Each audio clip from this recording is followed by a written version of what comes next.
오늘은 대강절 네 번째 주일입니다.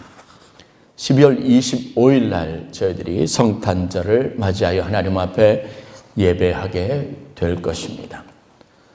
비록 코로나19로 인해서 사회적 거리두기 단계에 따른 조치로 현장에서 우리가 예배를 드리지 못하고 제한된 범위 내에서 저희들이 가정에서 각자 온라인으로 예배를 드리지만 25일 날 성탄절 금요일 날 저희가 변함없이 예배 자리에 서게 될 것입니다. 예배는 온라인으로 드려지겠지만 하나님을 향한 우리의 마음과 열정을 모아서 또 우리 솔리스트 앙상블의 찬양을 통해서 성탄의 기쁜 소식이 우리의 마음속에 그리고 세상에 널리 알려지게 되는 그런 축복이 있게 될 것입니다. 여러분들 12월 25일 날 오전 11시 성탄 예배에 가정에서 가족들과 함께 의복을 잘 갖추시고 그리고 함께 모여서 기쁨으로 예배 드릴 수 있도록 해 주시면 고맙겠습니다. 요즘 여러분들이 미디어를 통해서 키워드라고 하는 단어를 많이 접하게 될 것입니다. 어떤 정해진 의미를 지니고 프로그램이나 어떤 상황이나 구성 요소를 식별할 때 거기를 연상할 수 있는 단서가 되는 말, 단어, 이거를 바로 키워드라고 합니다. 백신, 치료제 이런 것과 관련되면 코로나를 연상할 수 있을 겁니다. 또 4차 산업혁명과 관련되어져 있는 여러 가지 핵심적인 키워드들이 있을 겁니다. AI라든가 SNS 그리고 스마트 이런 것들은 4차 산업혁명의 새로운 시대로 나아가는 어떤 전환점을 가르쳐주는 새 시대를 알려주는 핵심적인 키워드가 되기도 합니다. 그래서 오늘은 여러분들과 함께 성탄에 관련된 몇 개 키워드를 함께 살펴보려고 합니다. 이 핵심적인 키워드, 단어들은 성탄의 의미가 무엇인지를 우리에게 알려주게 될 것이고 성탄절에 우리가 묵상해야 될 사실은 무엇인지를 명확하게 해주는 역할을 하게 될 것입니다. 성탄의 참된 의미를 키워드를 중심으로 살펴보려고 합니다. 첫 번째 성탄 키워드는 팩트라고 하는 역사적 사실이다라고 하는 단어입니다. 크리스마스의 뜻이 무엇일까 생각해 보면 크리스트, 그리고 마스라고 하는 영어 단어의 합성어입니다. 그리스도와 축일을 뜻하는 마스에 다시 말해서 그리스도의 탄생을 축하하는 날이라고 하는 의미를 가지고 있습니다. 신이 인간이 되어 세상을 구원하기 위해 태어난 날이라는 의미를 가지고 있죠. 그래서 크리스마스는 다른 어떤 것으로도 대치될 수 없는 명확한 신이 인간으로 이 땅에 오신 날, 그것을 축하하는 날이라고 하는 의미를 가지고 있습니다. 예수님과 예수님의 탄생을 분명하게 말하고 있는 그런 날입니다. 성경을 보면 이 크리스마스, 즉 성탄은 역사적인 분명한 사실로 기록이 되어져 있습니다. 그래서 그것과 관련되어져 있는 언급이 성경 여기저기에 기록이 되어져 있습니다. 누가복음 1장에서 보면 로마 황제였던 아우구스토라고 하는 사람이 통치할 때였습니다. 지역은 구레뇨가 수리아의 총독으로 있었을 때 실시했던 인구조사라고 하는 어떤 한 이벤트, 실질적인 역사적인 사건을 배경으로 하고 있기 때문에 수리아를 다스리고 있었던 구레뇨라고 하는 총독이 있었을 때라고 하는 시기, 그리고 예수님의 탄생지였던 베들레헴이라고 하는 직접적인 언급들이 기록이 되어져 있습니다. 그리고 어떻게 해서 예수가 이 유대 땅 베들레헴에서 태어나게 됐는지 그 배경에 대한 설명이 비교적 자세하게 기록이 되어져 있습니다. 예수님의 탄생은 전후좌우 이스라엘이라고 하는 문화적인 전통 안에서 그들이 행했던 어떤 관습을 따라 이루어진 일이라는 사실들을 또한 성경이 기록하고 있습니다. 누가복음 2장 21절 말씀을 보면 예수님은 태어난 지 8일 만에 할례를 받았다. 그래서 그가 유대인이라고 하는 다윗의 자손이라고 하는 사실을 다시 한번 확인해 줍니다. 유대인의 산모들의 정결 규례에 따라서 남자를 낳은 지 40일 될 때 이 아이가 예루살렘 하나님 성전에 가서 하나님 앞에 첫 선을 보이게 되는데 그 일이 그대로 행해졌다고 하는 사실에 대한 기록 또한 있습니다. 누가복음 2장 22절 23절에 요셉 부부가 예루살렘 성전에 이 아기를 데리고 올라가서 사람들에게 또 하나님에게 보였다, 바쳤다라는 기록이 있습니다. 예수님은 사람의 몸을 입고 이 땅에 태어나신 하나님이셨는데 역사적인 시간과 장소의 배경을 가지고 그때 분명하게 이 땅에 존재했던 성장 과정을 가지고 있었던 분이었다는 사실들을 성경이 증명하고 있습니다. 그래서 그 날을 추정해서 우리가 크리스마스, 즉 성탄절이라고 하는 절기로 지키고 있습니다. 두 번째 키워드는 바로 성육신이라고 하는 겁니다. 성탄의 핵심은 실질적인 역사적인 사실이고 성육신이라고 하는 단어로 요약해서 설명할 수 있습니다. 하나님이 사람이 되어 사람들 가운데 나타나셨다. 성경은 그 이유에 대해서 굉장히 많은 것에 다양한 방식으로 성육신에 대해서 예언하고 성육신이 가지고 있는 의미를 설명하고 있습니다. 하나님이 인간을 향한 사랑의 표현이 바로 성육신이라고 하는 것.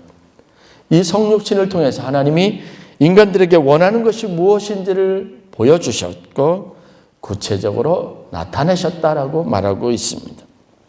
예수님은 하나님이시면서 사람들 가운데 진짜 사람의 모습을 가지고 오셨습니다. 그런데 왜 예수님께서 사람의 모양을 가지고 사람이 되어서 이 땅에 오셔야 했을까라는 사실들을 오늘 우리가 묵상하는 것이 바로 성탄의 의미를 묵상하는 성도의 바람직한 자세라는 겁니다.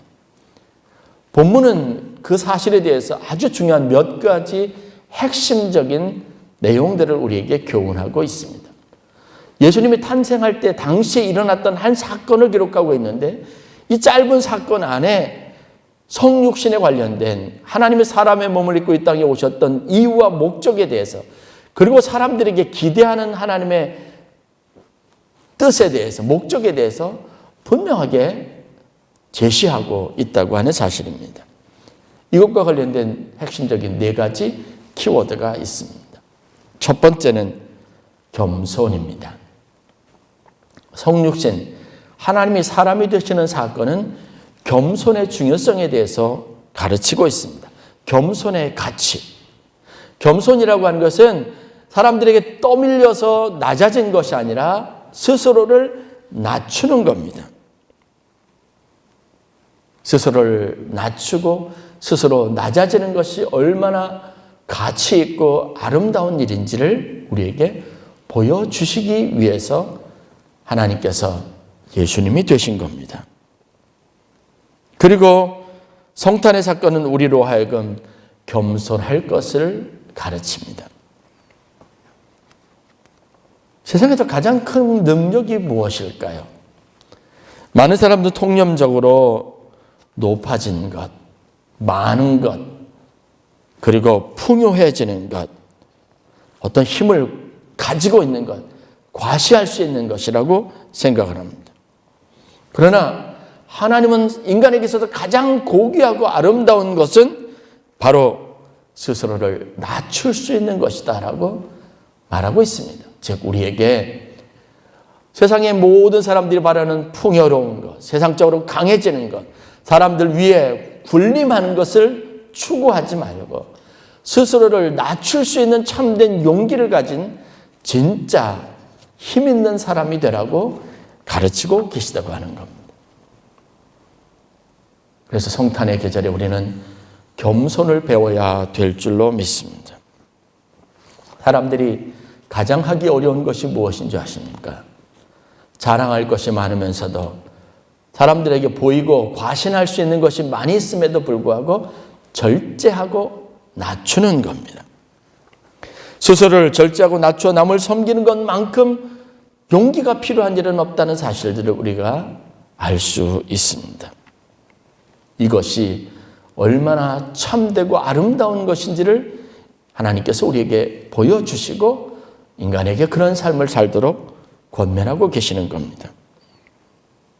예수님이 태어나실 때 말구유 위에 누우셨다.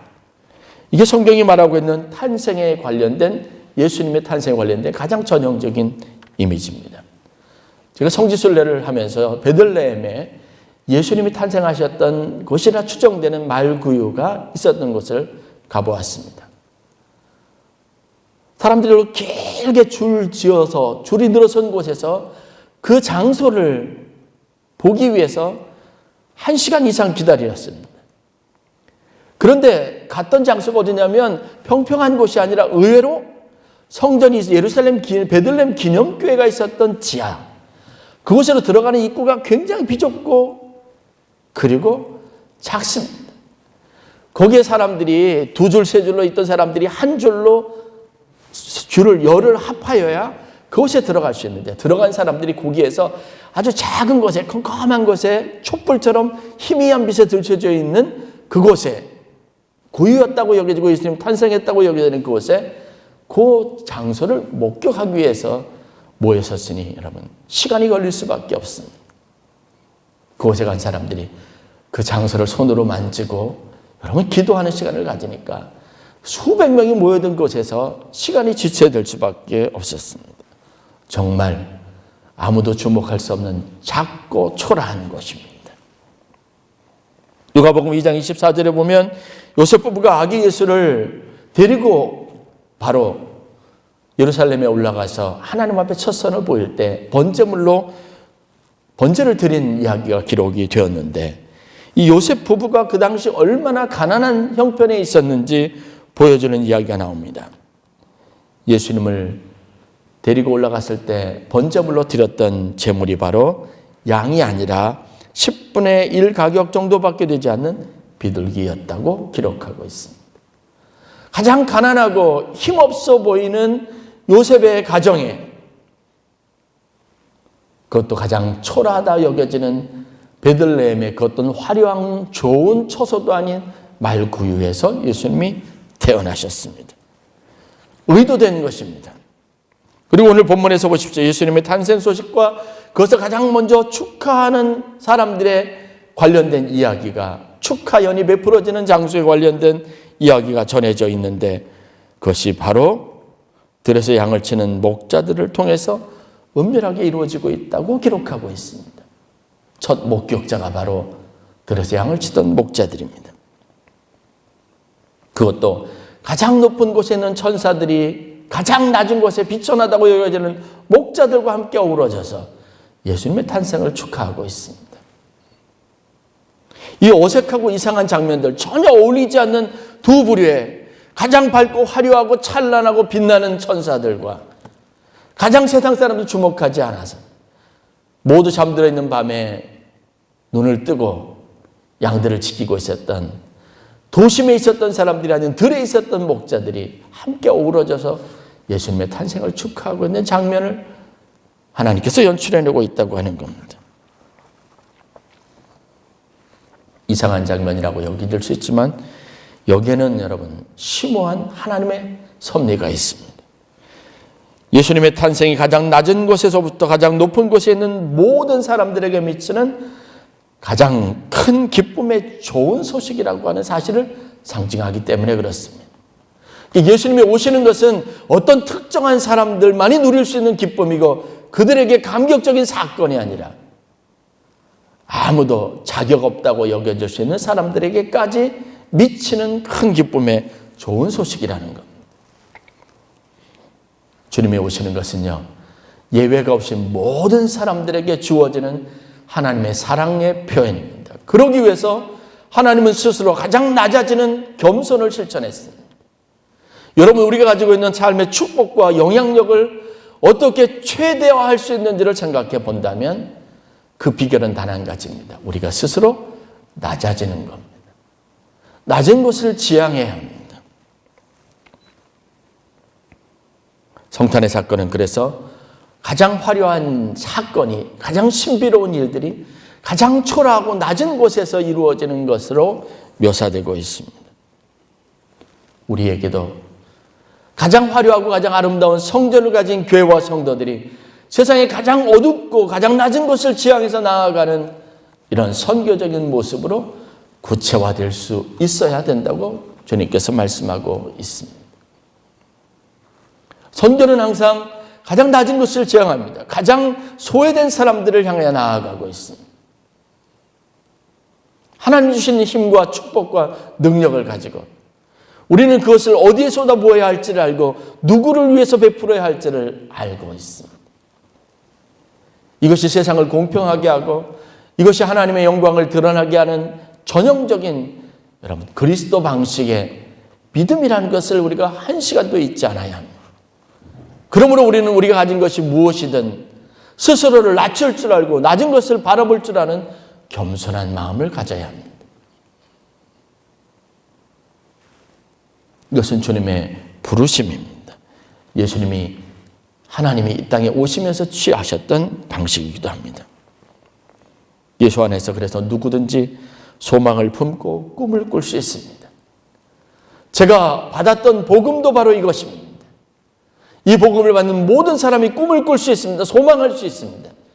현실이 어떻든 상황이 어떻든 모든 이에게 하나님은 부유하십니다. 그 자체로 충분하게 미래와 소망을 열어주시는 능력이 있는 분입니다. 들어있는 목자들에게까지 그것은 축복의 기쁜 소식이 되었습니다. 사도 바울에게 간질병으로 추정되는 육체의 가시가 있었습니다. 그 가시는 사도 바울 개인에게 수치라고 생각하는 측면이 있었습니다. 가장 완벽하고 가장 출세의 일로에서 가장 많은 지식과 경험을 가지고 지도자의 위치 안에서 역할을 할 수 있는 사도 바울에게 육체는 가시와 같았습니다. 자신의 영광을 가리고 자신의 신분을, 자신이 가지고 있는 힘을 약화시킬 수 있는 것이라 여겨졌습니다. 그래서 그것을 여러분 제하여 주시기를 위해서 하나님 앞에 기도했다라고 말합니다. 그런데 우리가 생각하는 일상적인 통념을 뛰어넘어서 사도 바울이 그것을 위해서 기도했을 때 하나님이 사도 바울에게 주신 말씀이 뭡니까? 내 은혜가 내게 족하고 그 이유가 바로 이는 내 능력이 약한 데서 온전해지기 때문이라고 했습니다. 사도 바울은 자신에게 있었던 약점을 통해서 더 풍성하고 더 온전해지는 인생의 축복을 누릴 수 있게 됐습니다. 그가 끼칠 수 있는 영향력의 작은 한계를 벗어나서 경계를 뛰어넘고 지역을 뛰어넘고 사람들의 계층을 뛰어넘는 영향력을 행사할 수 있는 위대한 사도가 되었다는 겁니다. 예수님이 십자가에 돌아가셨을 때 제자들은 어떻게 메시아가 하나님의 아들이 저렇게 약하고 허무하게 아무런 저항할 수 없는 상태에서 죽을 수 있는가라고 생각했을 겁니다. 그러나 우리는 그것이 가지고 있는 진짜 의미를 알았습니다. 주님이 죽으셨기 때문에 부활이라고 하는 새로운 소망을 가질 수 있게 되었습니다. 예수님의 죽음은 하나님의 부활의 능력을 드러낸 최고의 사건이 되었다는 것도 알 수 있습니다. 마찬가지로 예수님이 낮고 천한 것에 오셔서 모든 인류를 향한 하나님의 사랑의 보편적인 가치를 사람들에게 보여주셨습니다. 그러므로 여러분, 이제 우리가 성탄의 계절에 험블한 것, 즉 겸손한 것의 가치를 다시 한번 되새겨보기를 주의 이름으로 간절히 축원합니다. 출세를 향하고 성공을 향한 우리 열망이 여러분 결국은 최종적인 목적 안에서 주님과 함께 우리를 낮추고 우리의 삶을 더 많은 것을 바라볼 수 있는 여유로운 것으로 가는 방향의 대전환을 이루는 계기로 삼을 수 있어야 합니다. 믿는 우리에게는 복의 개념이 바뀌어야 합니다. 진정한 능력은요, 진정한 축복은 낮추는 것에 있습니다.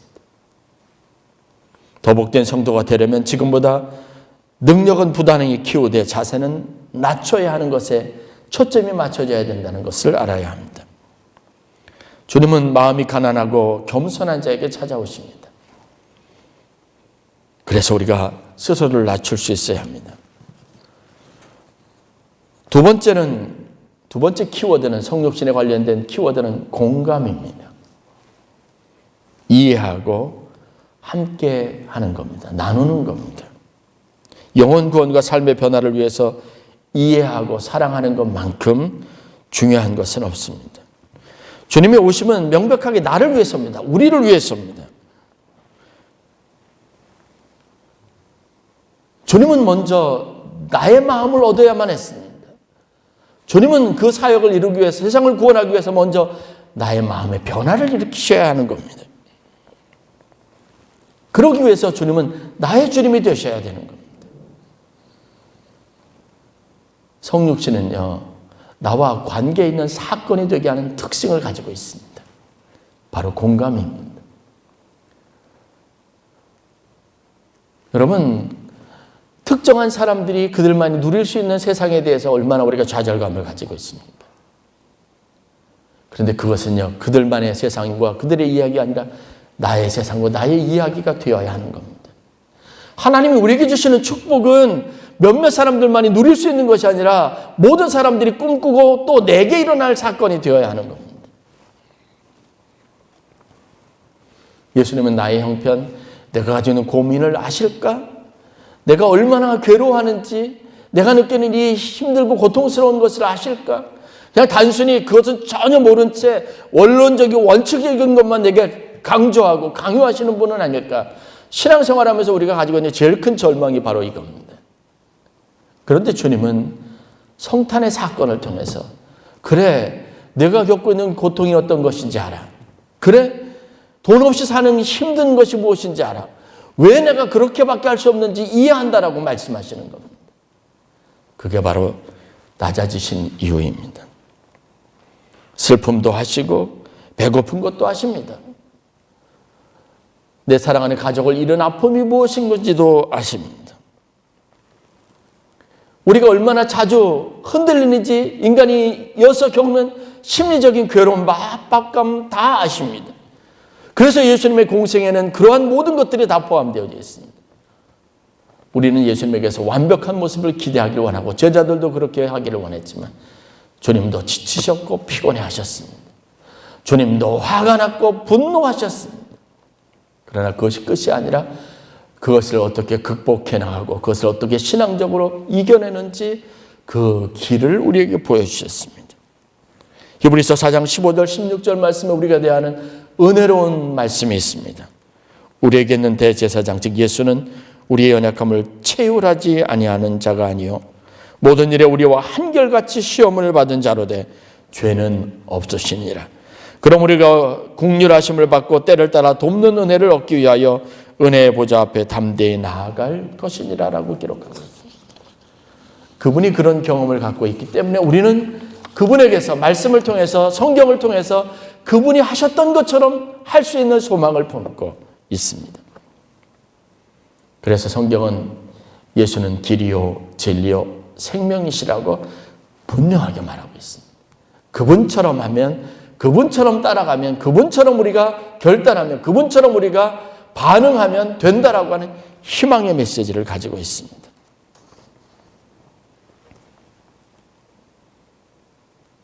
성육신은 우리의 삶을 이해하기 위한 하나님의 사랑의 시도라고 말할 수 있습니다.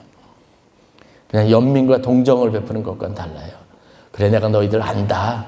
알기는요, 경험해보지 않으면서 어떻게 알겠어요? 우리가 당연히 할 수 있는 이야기지만 최소한 우리는 성경을 통해서 하나님은 우리와 같은 형편에도 처해보셨고 우리와 같은 아픔도 느끼셨기 때문에 하나님 우리에게 요구하시고 말하는 것은 근거가 있다 말하고, 그렇게 말할 때 우리는 맞아, 우리도 하나님 말씀처럼 그렇게 살아갈 수 있다라고 도전하고 시도할 수 있는 용기를 낼 수 있다는 겁니다. 본문을 보십시오. 천사는 목자들에게 이렇게 말합니다. 11절 말씀입니다. 오늘날 다윗의 동네에 너희를 위하여 구주가 나셨으니 곧 그리스도 주시니라. 온 백성에게 미칠 큰 기쁨의 소식이 중요합니다. 이것을 말하지만 천사는 온 백성에게 미칠 큰 기쁨의 소식이 바로 오늘 너희를 위하여도 너희와도 관계에 있다고 분명하게 말하고 있습니다. 추상적이고 원론적인 이야기가 아니었습니다. 바로 너희들의 기쁨, 너희들에게 미칠 소식이라고 말했습니다. 그래서 이 이야기는 이 목자들을 예수님이 태어난 장소로 초청하는 구체적인 사건으로 이어집니다. 그곳에서 예수가 나신 것을 직접 보았습니다.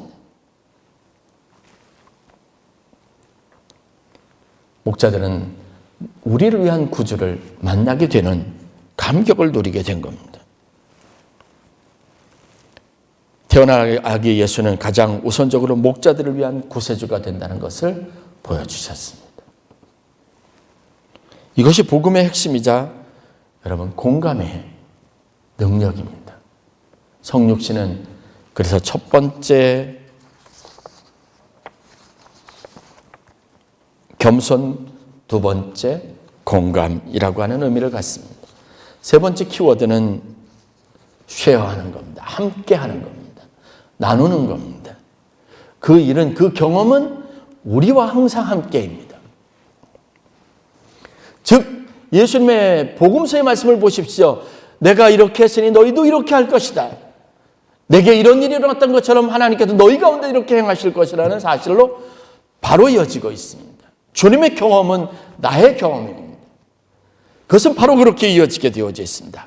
하나님의 약속하신 것이 공허하고 추상적이고 어떤 사람만을 위한 것이 아니라 바로 나를 위한 것이라고 하는 확실한 보증이 되시는 겁니다. 그래서 하나님이 사랑이시라라고 말 때 그 사랑은 나를 사랑하는 것이라고 하는 구체적인 경험으로 이어지게 되어져 있습니다. 진정한 소통은 여러분 일방 통행이 아니라 쌍방 간의 통행이 되어야 합니다. 주님이 우리를 사랑하시겠다고 하는 그 선언은 단순히 추상적이고 그냥 모든 사람 아니면 어떤 사람에게만 향한 것이 아니라 모두가 누군가 어떤 사람에게든 해당되는 겁니다. 그래서 우리는 판단할 수 없습니다. 하나님의 사랑이 임하면 그 사람도 그렇게 될 것입니다. 지금은 악한 사람이라 할지라도 그 사람에게 하나님의 사랑이 임하면 그 사람은 나와 같은 의인, 나와 같은 구원받은 사람이 될 것이라는 분명한 사실들을 깨닫게 됩니다. 본문에서 여러분 우리가 받는 감동, 특별히 제가 받는 말씀을 묵상하는 받는 제일 큰 감동이 무엇인 줄 아십니까? 개인적으로 12절 말씀부터 이어지는 사건의 전개를 통해서 받는 은혜입니다. 목자들은 천사들로부터 계시만 받지 않았어요. 천사들은 목자들을 가장 감동적이고 은혜로운 장소로 초대한 겁니다. 목격자가 되겠습니다. 증인이 되게 했습니다. 너희가 가서 강보에 쌓여 구유에 뉘어있는 아기를 보리니 이것이 너희에게 표적이 되리라. 표적이 되겠다라고 말했습니다. 하나님 말씀하신 것이 너희들이 경험하는 한 사건이 되겠다고 말씀하신 겁니다. 그리고 그 일이 이루어졌습니다. 막연하게 어떤 것을 동경만 하고 소망만 품게 하신 것이 아니라 하나님 우리에게 말씀하셨다면 우리가 그 일의 주인공이 되게 하신 거예요. 여러분 이것이 예수님의 공생의 사역에서 계속 반복적으로 소개되어져 있습니다. 최소한 이사야에서 예언되어졌던 메시아의 오심과 관련된 것이 실현되기까지 긴 역사적인 아주 굉장히 긴 600년, 700년이라고 하는 긴 역사적인 시간이 필요했습니다. 지쳤을 겁니다. 낙심했을 겁니다. 그런데 그 역사가 실제하는 사건이 된 겁니다. 그래서 성탄의 의미가 있습니다. 하나님 우리를 사랑한다는 게 여러분 추상적인 이야기가 아니라 바로 내 삶에 이루어질 이야기라는 것이 성경이 우리에게 들려주고 싶은 핵심적인 메시지입니다. 그 사랑의 직접적인 수혜자가 바로 여러분들인 것을 믿으시길 주의 이름으로 간절히 축원합니다. 다른 사람에게 일어난 사건이 아니라 바로 나의 사건입니다. 그래서 우리는 예수님을 임마누엘이라고 말합니다. 예수님이 우리와 함께 하시는 겁니다. 겸손, 그리고 자기를 낮추고 스스로 거룩하게 되는 것, 함께 하는 것, 쉐어하는 겁니다. 뿐만 아니라 우리가 함께 느끼는 겁니다. 공감하는 겁니다. 마지막으로 성탄의 키워드, 성육신에 관련된 키워드는 바로 미션, 사명입니다. 일정 부분 우리에게 그것을 경험하게 하셨다면 여기에는 사명이 반드시 뒤따르게 되어져 있습니다. 오늘 보십시오. 이 목자들이 그 일을 목도하고 난 다음에 무엇을 합니까? 그 메시지를 들은 다음에 이들이 무엇을 하였습니까? 그들이 경험한 것을 첫째는 요셉 부부에게 전했습니다. 베들레헴 마구간에 가서 요셉과 그의 부인과 거기에 있었던 사람들, 함께 했던 사람들에게 자기들이 천사들에게 들었던 메시지를 전했다라고 기록하고 있습니다. 17절 보면 천사가 자기들에게 이 아기에 대하여 말한 것을 탄생의 현장에 있던 사람들에게 전했다라고 기록하고 있습니다.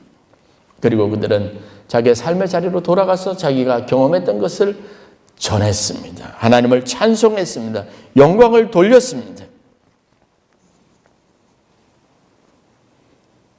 강보에 쌓인 예수는 우리에게 나는 너의 도움이 필요하다라고 말씀하시는 것처럼 오신 겁니다.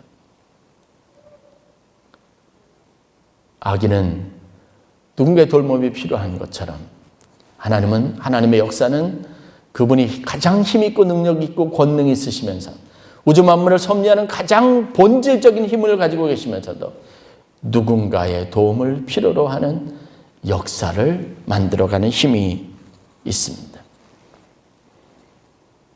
우리가 이 하나님의 역사에 동참하기를 바라셔서 사람의 몸을 입고 이 땅에 오셨습니다.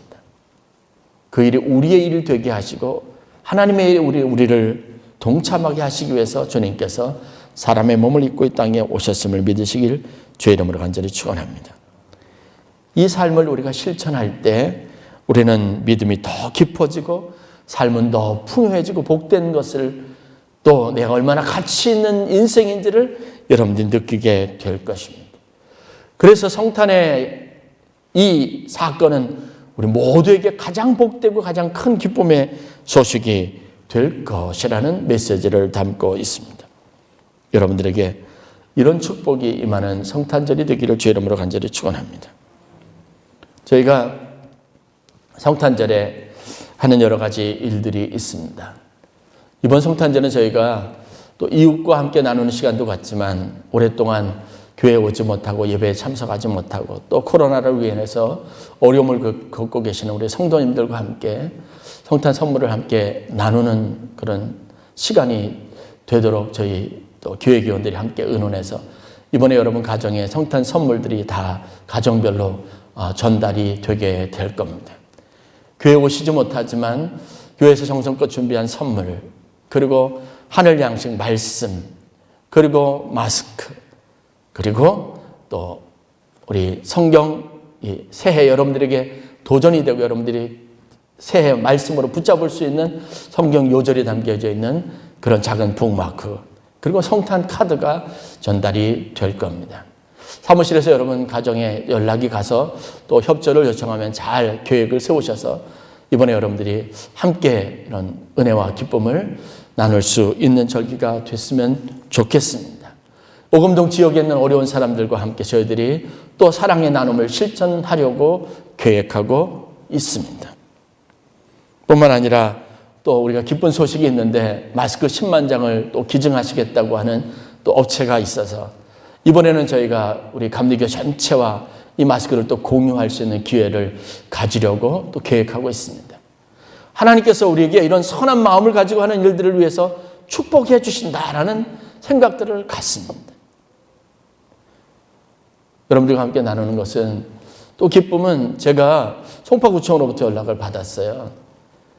2020년 한 해를 마감하면서 송파 관내에 있는 방역의 모범을 보였던 단체를 위해서 축하하고 표창을 하고 싶다고 하는 겁니다. 그래서 4개 단체를 선정을 했는데 저희 아멘교회가 선정이 됐다고 저보고 화요일 날 방문해 달라고 요청이 왔습니다.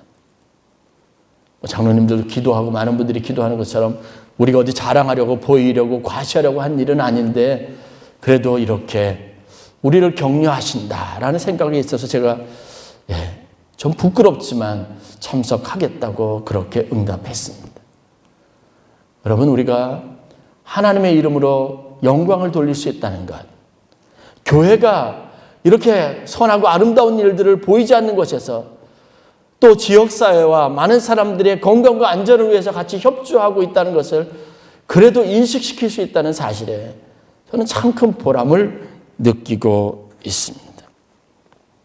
선교사님들을 위해서 우리가 교회에서 작지만 후원을 했습니다.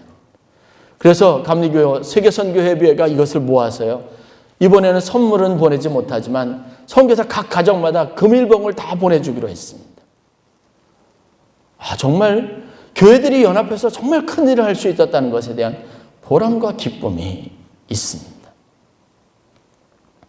성탄은 그래서 우리가 따뜻한 사랑에 대한 것을 연상해내고, 베풀고 나누는 계절이라고 하는 건강한 사회, 아름다운 가치를 함께 나눌 수 있는 복된 시간이 되었습니다. 이 일을 더 흥왕하게 하고, 더 가치 있게 하고, 더 많은 사람들에게 미칠 큰 기쁨이 되게 하는 이 일들을 위해서 여러분들이 함께 협조해 주시고, 여러분들이 이 일에 함께 협력해서 주의 아름다움을 이루는 귀한 성도들이 되실 수 있기를 주의 이름으로 간절히 축원합니다. 기도하겠습니다.